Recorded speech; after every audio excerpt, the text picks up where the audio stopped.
नमस्कार। आज हम बात करेंगे कि ट्रिग्नोमेट्रिक फंक्शन है तो उसकी वैल्यू कैसे फाइंड करते हैं। आपको कोई भी ट्राइंगल दिया है उसमें से ट्रिग्नोमेट्रिक फंक्शन की वैल्यू कैसे फाइंड करते हैं उसके एग्जांपल के थियरी हमने कंप्लीट कर ली है, उसकी लिंक आपको डिस्क्रिप्शन में मिल जाएगी। तो चलो स्टार्ट करते हैं ट्रिग्नोमेट्रिक फंक्शन के एग्जाम्पल के बारे में। Now example 1, in triangle A B C और A C equal to 5, B C equal to 13 और angle A equal to 90 degree, find all the 6 trigonometric ratio of respect to angle B. तो चलो देखते हैं या सॉल्यूशन के बारे में। यहाँ पे आपको सभी ट्रिग्नोमेट्रिक रेशियो फाइंड करने, यानी कि साइन, कोस, टेन, कोट, सेक, कोसेक, आपको ये सारे रेशियो फाइंड करने के लिए यहाँ पे आपको AC की वैल्यू दी है, AC की वैल्यू 5 है, यहाँ पे AC की वैल्यू हमें 5 है और BC की वैल्यू 13 है। और यहाँ पे सभी रेशियो फाइंड करने के लिए आपको तीनों, ये ट्राइंगल है ABC, उसकी तीनों की साइड, आपको साइड की वैल्यू पता होनी चाहिए। तो यहाँ पे दो साइड है, या AC और BC, यानी कि परपेंडिकुलर, B की रिस्पेक्ट में परपेंडिकुलर साइड और उसका हाइपोटेनियस, यानी कि बेस नहीं दिया है, तो पहले हमें बेस फाइंड करना पड़ेगा। ठीक है, चलो स्टार्ट करते हैं। Let us in determine the required length of A B, यानी कि हमें बेस ए बी की वैल्यू फाइंड करनी है।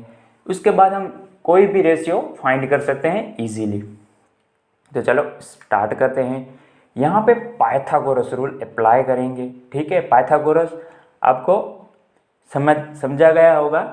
ठीक है, यहाँ पाइथागोरस रूल ये ट्राइंगल के लिए अप्लाई करते हैं तो क्या आएगा, BC स्क्वायर, यानी कि हाइपोटेनियस का स्क्वायर, यानी कि BC स्क्वायर। यहाँ पे हमारा हाइपोटेनियस है, BC है, यहाँ पे ये हमारा हाइपोटेनियस है, BC square equal to AB square plus AC square, यानी कि परपेंडिकुलर साइड का स्क्वायर प्लस बेस का स्क्वायर। यहाँ पे बेस है AB, तो यहाँ पे ये आपको समझ आ गया होगा। तो हम यहाँ पे AB फाइंड करना है। ठीक है, यहाँ पे AB की वैल्यू नहीं दी है, बाकी दो साइड की वैल्यू दी है, यानी कि बेस, यानी कि AB को हमें फाइंड करना है।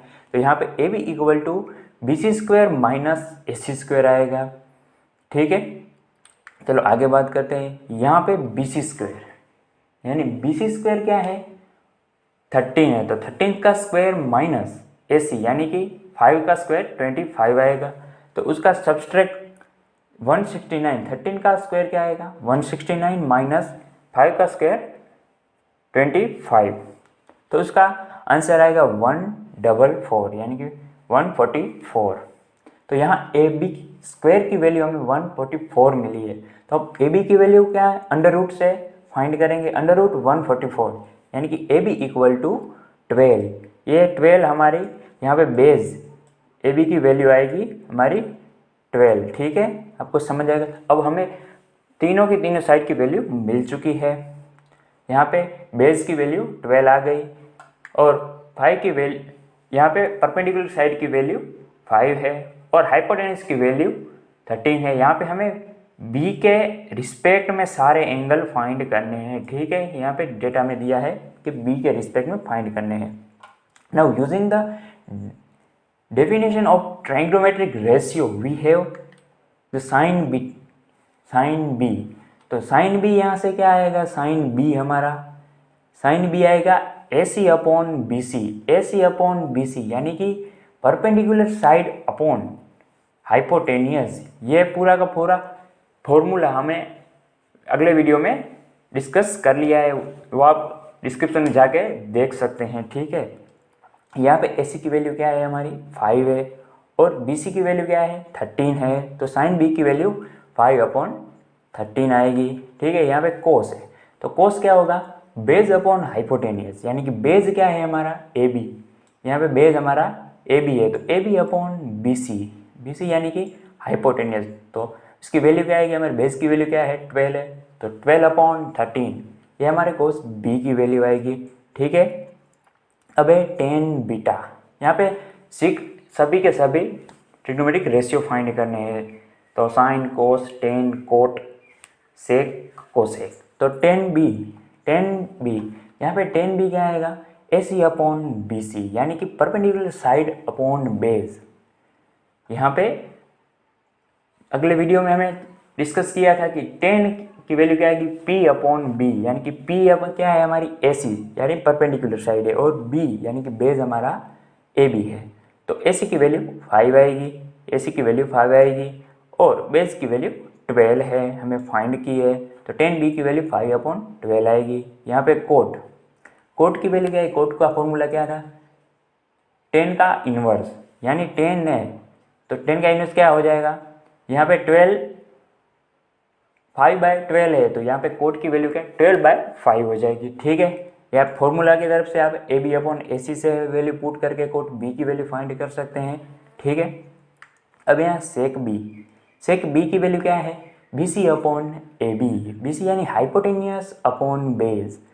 यहाँ पे हाइपोटेनियस की वैल्यू क्या है 13 है, और यहाँ पे बेस की वैल्यू 12 है, तो 13/12 ये हमारा सेक बी है। अदरवाइज यहाँ पे सेक बी को कैसे डिफाइन किया जाता है, 1 अपॉन कोस है, यानी कि यहाँ कोस की वैल्यू क्या है 12/13, तो उसका डिनोमिनेटर 13 है वो ऊपर चला जाएगा और 12 नीचे आ जाएंगे। तो यहाँ पे देखिए 13 ऊपर है और 12 नीचे है। ठीक है, आपको समझ आएगा, किसी भी तरह का आप वैल्यू फाइंड कर सकते हैं रेशियो की। साइन और कोस की वैल्यू आपको पता चल जाए, बाद में कोई भी रेशियो आप फाइंड कर सकते हैं। ठीक है, यहाँ पे सेक बी की वैल्यू 13/12 आएगी, और कोसेक बीटा की वैल्यू क्या आएगी, बी सी अपॉन ए सी, यानी कि हाइपोटेनियस अपॉन परपेंडिकुलर साइड, यानी कि 13/5। ठीक है, कोसेक बी की वैल्यू 13/5 आएगी। आपको समझ आ गया होगा। चलो नेक्स्ट बात करते हैं एग्जाम्पल 2 के बारे में। यहाँ पे in triangle ABC is angle C equal to 90 degree and tan A equal to 1/√3। यहाँ पे tan A की वैल्यू हमें दी है, तो find the sine A and cos B। यहाँ को आपको याद रखना है, साइन A और कोस B दोनों डिफरेंट एंगल फाइंड करना है। ट्रिग्नोमेट्री रेशियो भी डिफरेंट है और विथ रिस्पेक्ट टू एंगल भी डिफरेंट है। ठीक है, तो चलो स्टार्ट करते हैं सॉल्यूशन के बाद। यहाँ पे tan A, tan को हम कैसे डिफाइन करते हैं, यानी कि ट्राइंगल होता है उसकी परपेंडिकुलर साइड अपॉन बेस। ये आपको याद रखना है कि tan की परपेंडिकुलर साइड अपॉन बेस से डिफाइन किया जाता है। तो यहाँ पे उसकी tan A की वैल्यू ऑलरेडी हमें डेटा में दी है 1/√3, यानी कि परपेंडिकुलर साइड की वैल्यू है 1 और बेस की वैल्यू है √3। चलो स्टार्ट करते हैं। यहाँ पे आपको फिगर दिखाई देगी ट्राइंगल की, यानी कि tan A है तो A की रिस्पेक्ट में हमें सभी एंगल लेने होंगे और साइड लेनी होगी। तो यहाँ पे परपेंडिकुलर साइड A की क्या होती है, ये BC, यानी कि BC इसकी वैल्यू क्या है 1 है। ठीक है, इसकी वैल्यू 1 है, और tan A 1/√3 यानी कि बेस की वैल्यू √3 है। तो यहाँ पे हमें बेस की वैल्यू √3 ले ली, तो हमें हाइपोटेनस की वैल्यू फाइंड करनी है। हाइपोटेनस की वैल्यू हमें मिल जाए तो हम कोई भी ट्रिग्नोमेट्रिक रेशियो फाइंड कर सकते हैं। ठीक है, यहाँ पे find sign A and cos B find करना है। ठीक है, तो अब हम हाइपोटेनस की वैल्यू फाइंड करेंगे। यहाँ पे BC इक्वल टू 1 और AC इक्वल टू √3 हमें डेटा में दिया है। ठीक है, आगे बात करते हैं। By the Pythagoras theorem we have, अब पाइथागोरस ये ट्राइंगल के लिए हम पाइथागोरस थ्योरम अप्लाई करेंगे। तो पाइथागोरस थ्योरम क्या कहती है, hypotenuse square equal to base का स्क्वायर प्लस परपेंडिकुलर साइड का स्क्वायर, यानी AB² equal to AC² plus BC²। ठीक है, यहाँ पे AB² हमें फाइंड करना है, तो AB² का AB² और AC की वैल्यू हमें √3 है, तो √3 हम पुट करेंगे, तो उसका स्क्वायर प्लस यहाँ पे BC की वैल्यू क्या है 1 है, तो उसको 1 का स्क्वायर। ठीक है, तो अब AB² का AB² इक्वल टू √3 का स्क्वायर 3 आएगा और 1 का स्क्वायर 1 ही आएगा, तो उसका आंसर 4 आएगा। यहाँ पे 4 आएगा, तो ये 4 AB² की वैल्यू है, वो हमें AB फाइंड करना है। तो AB इक्वल टू √4, यानी कि AB की वैल्यू हमें 2 मिलेगी। यहाँ पे हमें ए बी की वैल्यू 2 मिल चुकी है, ठीक है। हमें ए बी ही फाइंड करना था, उसके बाद सभी सारे रेशियो फाइंड कर सकते हैं।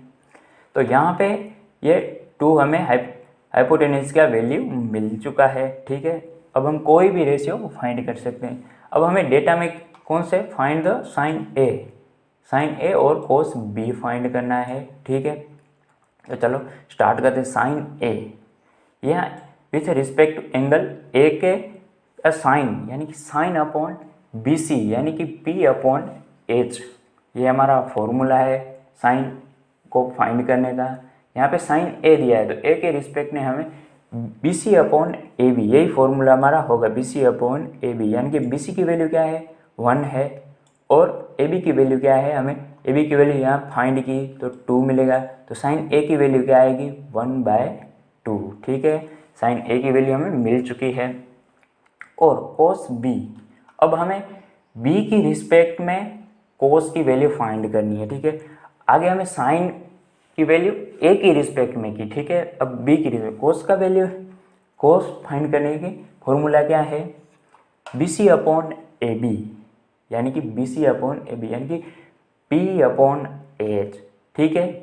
यहाँ पे पी अपॉन एच, ये हमें नाउ पी की वैल्यू क्या है यानी कि बी सी की वैल्यू क्या है 1 है और ए बी की वैल्यू हमें फाइंड की तो क्या है 2 है। तो कोस बी की वैल्यू क्या आएगी 1/2, ठीक है। आपको समझिए यहाँ पे दोनों केस में आपको सेम आंसर मिलेगा 1/2, बट यहाँ पे एंगल डिफरेंट है। यहाँ पे ए की रिस्पेक्ट में साइन की वैल्यू फाइंड करनी है, यहाँ पे बी की रिस्पेक्ट में कोस की वैल्यू फाइंड करनी है, ठीक है। आपको समझ आ गया होगा पूरा का पूरा वीडियो, ठीक है। वीडियो अच्छा लगा तो लाइक और शेयर जरूर करें और ऐसे ही नए वीडियो पाने के लिए चैनल को सब्सक्राइब करें। तब तक के लिए कुछ नया सीखते रहें। जय हिंद।